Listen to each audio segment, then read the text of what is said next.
Мы постоянно делаем обшивку в 2 слоя. Для чего это делается? Ну, во-первых, для того, чтобы взять в 2 раза больше денег с заказчика.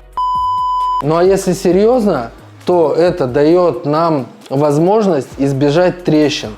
Потому что если обшивка каркаса идет в 1 слой, по-любому будет, ну, прям 100% появится трещина именно в стыке. То есть, когда идет обшивка в 2 слоя, вот, допустим, у нас первый слой, да, мы обшили и получили стык. Вторым слоем, когда мы обшиваем, во-первых, кстати, стыки все заделываются составом первого слоя. И когда второй слой обшивается, то он идет в разбежку, так сказать.